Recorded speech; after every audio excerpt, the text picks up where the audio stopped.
Hi అండి. Welcome to Ramya's రుచులు. ఎలా ఉన్నారండి? ఈరోజు మన తెలంగాణ స్పెషల్ బగారా రైస్ ఎలా చేయాలో చూద్దామండి. దీన్ని బగారా అన్నం అంటారు. చాలా టేస్ట్గా ఉంటుంది. ఒకసారి తిన్నారంటే మళ్ళీ మళ్ళీ చేసుకుంటారు.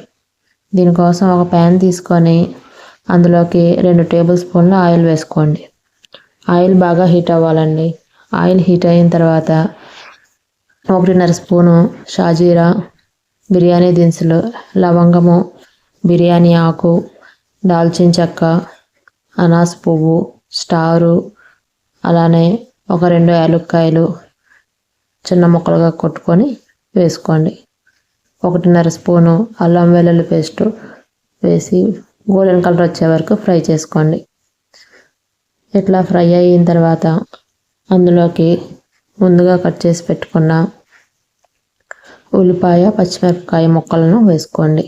ఉల్లిపాయలను మీరు చీలికలుగా మాత్రమే కట్ చేసుకోండి.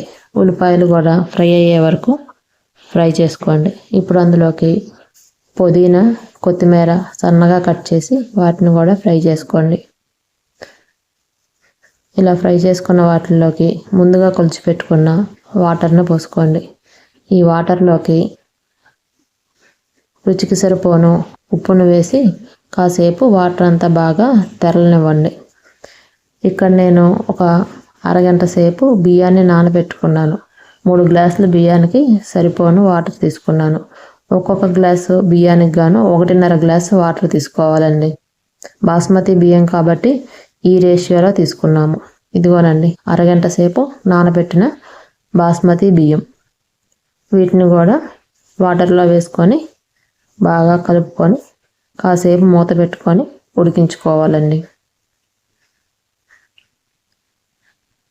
ఇప్పుడు బియ్యం అనేది 50% కుక్ అయిపోయింది. కాసేపు మూత పెట్టుకుంటే మరి ఫుల్గా కుక్ అవుతుంది. చూసారా అండి, ఫుల్గా 100% కుక్ అయిపోయింది. చాలా పొడి పొడిగా, చూడటానికి చాలా కలర్ఫుల్గా వచ్చింది. ఇందులోకి 1 స్పూను నెయ్యిలో కొంచెం పసుపు వేసి ఇట్లా వేసుకుంటే మనకి ఎలాంటి ఎక్స్ట్రా ఫుడ్ కలర్స్ లేకుండా న్యాచురల్గానే కలర్ఫుల్గా ఉంటుందండి. అంతేనండి, ఎంతో రుచికరమైన బగారా రైస్ రెడీ అయిపోయిందండి. దీన్ని ఒట్టిగా అన్నా తినచ్చండి, లేదంటే ఏదన్నా మసాలా గ్రేవీ కర్రీతో కూడా తినచ్చు. పిల్లలకైతే లంచ్ బాక్స్లో ఇది ఒక్కటే ఇస్తే చాలా ఇష్టంగా తింటారండి. Thanks for watching. Like, share, subscribe.